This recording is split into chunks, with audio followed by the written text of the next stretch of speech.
In this video, we will cover the remaining part of the chapter first of history. Children, how can you communicate with each other? Maybe your answer is mobile phone, you are right, but the medium of communication is what? Language. So, during the medieval time, language played a vital role. That's why our first topic is new and old terminologies.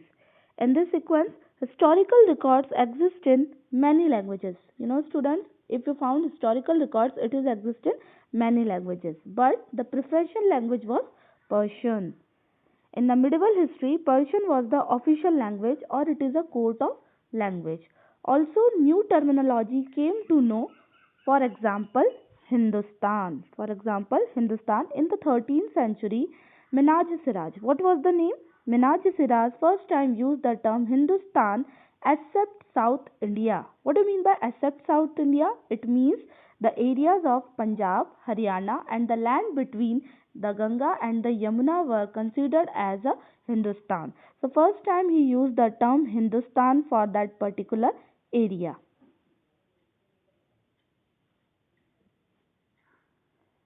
Here you will find a very nice picture.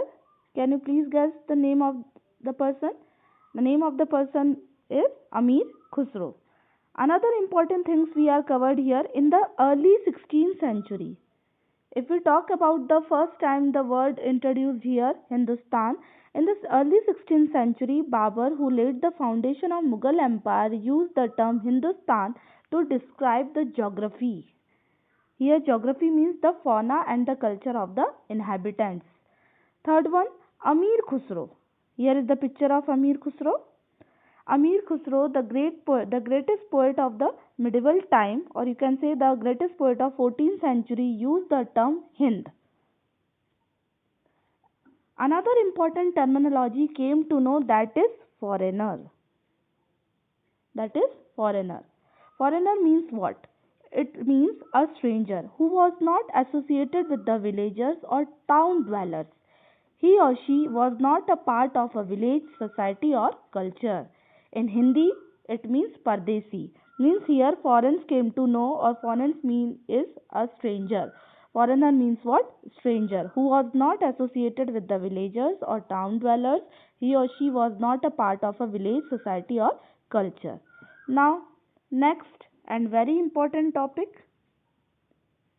that is the historian and their sources. Historian and their sources.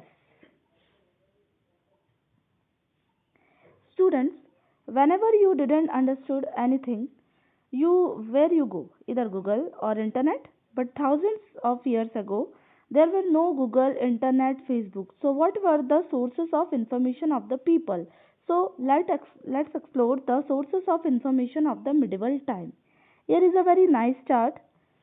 The first source of information, that is the archaeological sources, literary accounts, historical accounts and historical accounts of scholar written on paper. So one by one we will explore the world of these sources. So archaeological sources. Let us understood first archaeological sources. It means it is the study of past culture and period of history by examining buildings. In that type of sources, you can examine the buildings or study about the past culture. Okay, and the examples of archaeological sources are buildings or monuments, paintings and artifacts, coins and inscriptions. Let us understand one by one. Buildings. Buildings play a vital role to get the information about the medieval India. The best examples of buildings are Red Fort. All of you know very well Red Fort. Red Fort in Delhi is the finest example of this. Qutub Minar, Buland Darwaza. These are the examples of buildings or monuments. Second, paintings. How paintings play a vital role. Paintings give the detailed account of customs, culture, food habits, etc. So paintings and artifacts also play a vital role to know about the history. Third one, and very important, coins. The study of coins known as numismatic. Once again, the study of coins is known as numismatic. So it gives the detailed information of medieval India. And last one is inscriptions. Inscription. Have you heard the word before inscription? Inscription means engraved. Tarashna. Engraved or writing on hard surfaces, stones or metals is called inscription. It is having a great importance in history. Now, our next topic is literary resources. The best example of literary sources is manuscript. Manuscript is the finest example of literary sources. It means the books. Manuscript means what? It means a book that were written by hand. It means the books that were written by hand. It was written earlier, it was written on palm leaves. Another important literary sources: chronicles, biographies, travelogues, documents, and religious literature. So, first we will understand the chronicles. Chronicles. A chronicle means a record of the rule of the king and life at their court. Chronicle means a record, a complete record of the rule of the king. Means it gives the detailed account of the entire king life and the life at the courts. The examples of chronicle was Raj Tarangini. Raj Tarangini was written by Kalhana. Once again I am repeating here. Raj Tarangini is the example of chronicles record. Raj Tarangini was written by Kalhana. Second is biographics. Biographics means the story of a person written by another person. The story of a important persons written by another person, that is called biographics. The example of biography is Prithvi Raj Raso.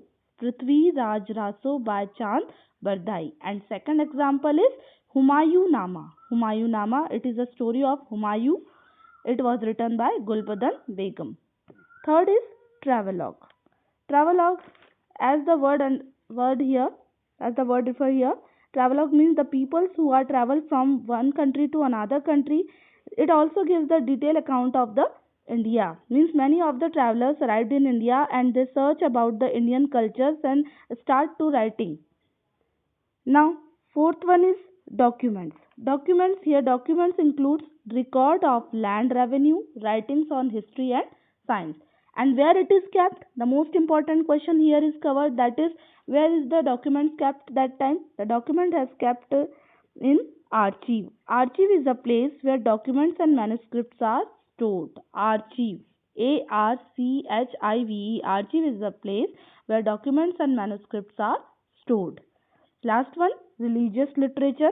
Religious literature, so many epics that gives the important informations about the history. But also in that literary sources, some difficulties are faced by the peoples, or some difficulties faced by the readers also.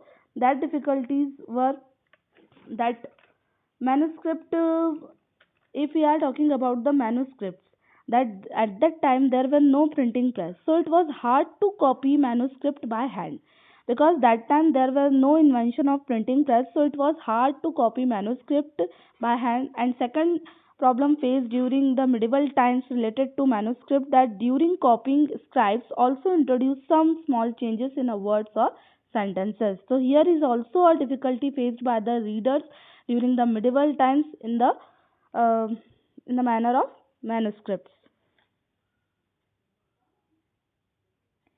Here, points to remember: a chronicle means a record of the rule of the king and life at their court. Some important biographies of the medieval period are Prithvi Raj Raso by Chand Bardai, Humayun Nama by Gulbadan Begum. I hope all of you understood it very well. Thank you and have a nice day. And most of course, keep safe and happy.